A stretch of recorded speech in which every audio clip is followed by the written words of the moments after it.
Greetings, Metalheads. It's Michael, some old Metalhead here, with my second YouTube video ever. And I just wanted to say I hope you're doing well, and your family and all your friends and everybody you know in your community is doing well during this health crisis. Hopefully this whole thing will be over soon, so life can get back to a semblance of normal. Anyways, like I promised on Saturday, this is the follow-up video for Thrashers. Going to go over all the artists, some of their artwork. Their links to their work will be to their pages will be in the description of the video. And before we get to the art, they're gonna I'm not tech friendly, but I'm tech something. So there might be some rough cuts and rough edits in this, so please don't judge.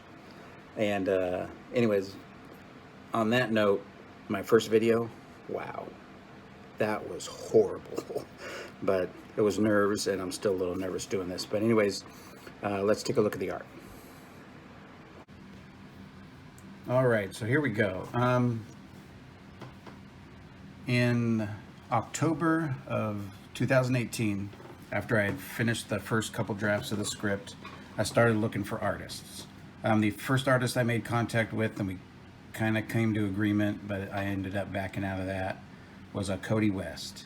I originally wrote Thrashers to be the 64-page graphic novel, and the budget on just doing a 64-page graphic novel, when you have to consider pencils, inks, colors, letters, and all that stuff, the budget was going to be like $30,000, and I just couldn't wrap my mind around that, and I just couldn't see that happening. So I started looking for another artist, and I found Jose Parras, who drew this. This is the first ever picture he sent me after I sent him the script and the character details, and I started using that to promote Thrashers.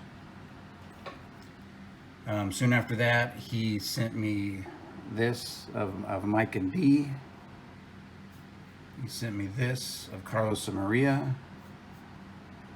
And he sent me this of Brian and Rocky, which is unfinished, uncolored, and I need to get that back to him. He also sent me this picture of the Army Rangers that are going to be in the issue 2. This is 3 of the 6. This is Sergeant Lee. This is Corporal Harris, Corporal Peterson. And like I said, you'll be meeting them in issue number 2. Did I say 3 before? I may have. So after I started getting line art in from Jose,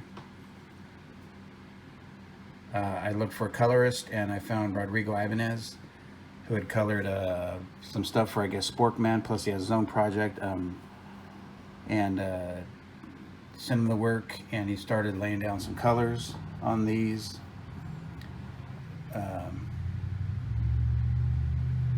Pages and stuff like this. It was just amazing, and stuff like that.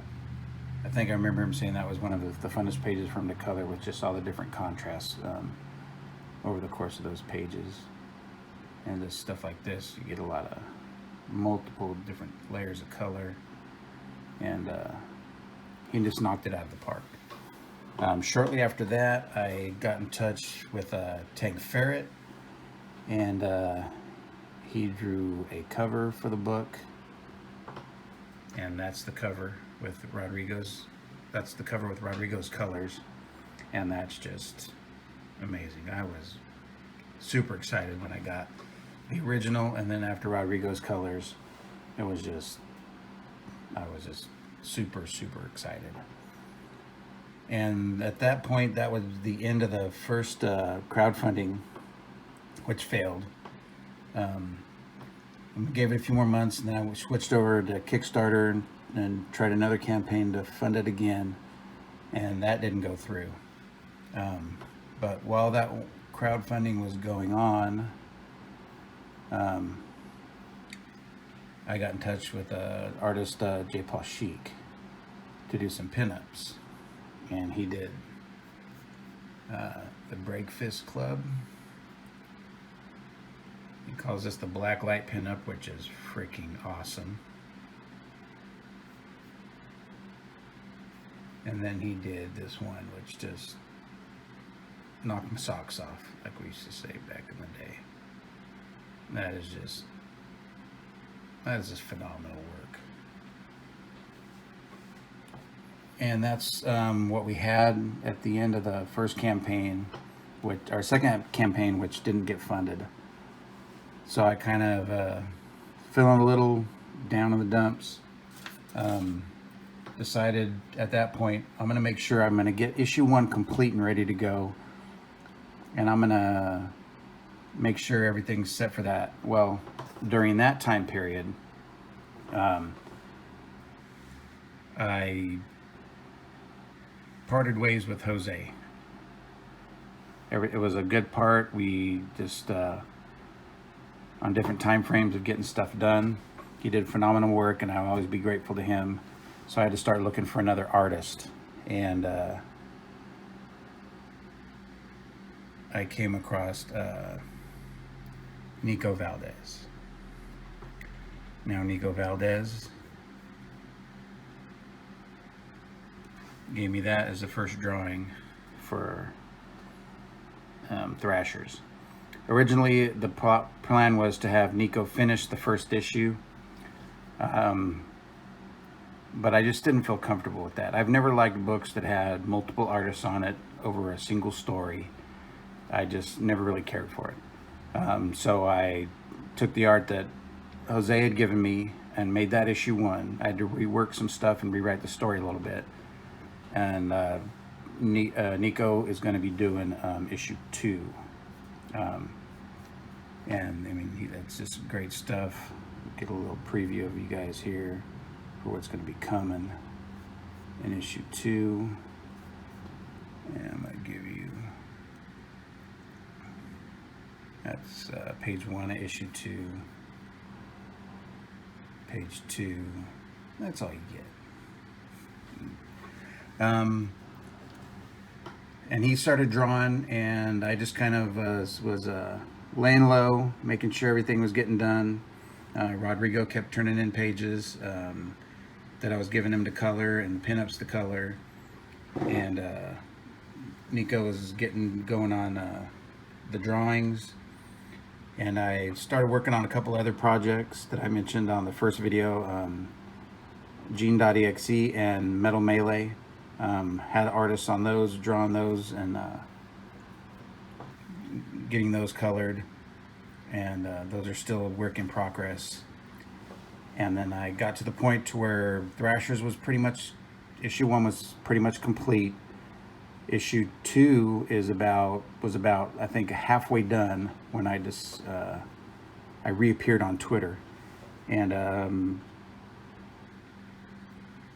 have been pushing issue 1 and 2.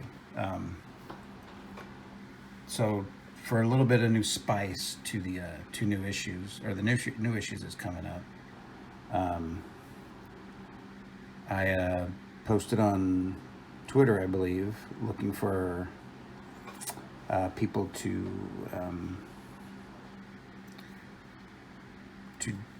draw pinups. I was looking for something kind of sexy, badass type thing, and I actually found Paul Kets on Facebook one day while I was just looking around, and that's Paul Kets' work of D, and then we got Maria, and those are awesome, and then we've got both of them together, and that is just phenomenal. It's Paul Kets. And then a friend mentioned that I should contact Illustrator Monk. So I did, and this is what he sent. And that, my friends, is sexy. And I guess, don't gaze upon my ladies, please. and that's where we're at as far as Thrashers goes. Nikki Powers has lettered the book, and come on, and that's what she dropped that. A couple pages, I'll give you a little peek of some of the stuff in issue #1. And that's Nikki Powers' work. And that's where Thrashers is at the moment. All right, so that's the art. Like I said, great talents. Jose Parez knocked it out of the park with all the work he did. Rodrigo Ybanez, again, excellent coloring. Nikki Powers, letterer extraordinaire. Tank Ferret, cover art was the bomb. J.P Schiek, his pinups, again, just phenomenal. Paul Kets, his pinups, awesome. Illustrator Monk, his pinup, sexy. And that's it. I mean, just a great team to be involved with. A lot of great help from people with encouragement. Doug Garrett, Matthew Veely, Rumble's been, I think, like the first person that jumped on this project when I started sharing it on Twitter, and he's just been amazing, a really good friend, and just a lot of people just there. Just the more excited they get, the more excited I get about it. So that's just great, and just keep in mind we've got other stuff on the pipeline later on this year. Gen.exe issue 1's almost done. Metal Melee issue 1's almost done, and then later on this year, like I said in the first video, my goal is to get Thrashers 3 and 4, the first arc of the story, out to everybody by the end of this year. That is my plan. And the artist that I'm talking to do that work is Leonardo Roca. He did the art for Metal Melee, and he's actually doing the art for the 9-page story I got that's going to be in Corona Kings 2, and that's punk rockers and zombies. So, and then next year, Posers, hopefully start getting some art and promo material out, and then Metal Ops as well, and just a really exciting time. So Kickstarter, 1st of June, and that is if this health emergency seems to be winding down a little bit, or things getting back to a semblance of normal. Be launching in 1st of June, probably about a 2-month campaign. Just enough money to get the book printed, and to then some shipping supplies. Like I said in my first video, again, this is my hobby. This is not my business. It's just something that I've been wanting to do, and I'm gonna do it. The campaign has like 5 reward levels, a digital only level, just issue 1 and 2, and then there's a reward level, issue 1 and 2, and some stickers and a bookmark, and then issue 1 and 2 sticker, bookmark, and a couple of posters. And then another reward level is you get issue 1 and 2 plus variant covers for both issue 1 and 2, and some other stuff. And it's just exciting. I mean, I may not look excited, but on the inside I'm freaking out. So that's it. I'm gonna, like I said, I'm gonna drop all the information for everybody's contributed Thrashers in the description below, and hit that like button, share the video, and subscribe to some old metalhead 1968 at YouTube. Be like Zach Hawkins. Zach Hawkins is awesome. Anyways, that was really stupid. Anyways, hope you're all having a great week. Hope everybody's healthy, staying healthy, being smart, being safe. And give me a couple more days, and I'll make another video Maybe I'll talk about GNX, GNXE, and Metal Melee. I might even just talk about music. Who knows? Anyways, peace out. Additional note, I forgot to mention Nico Valdez. I am so sorry. Nico Valdez doing the art for issue number 2 of Thrashers. I'm sorry, Nico. I'm sorry, you guys. Anyways, peace.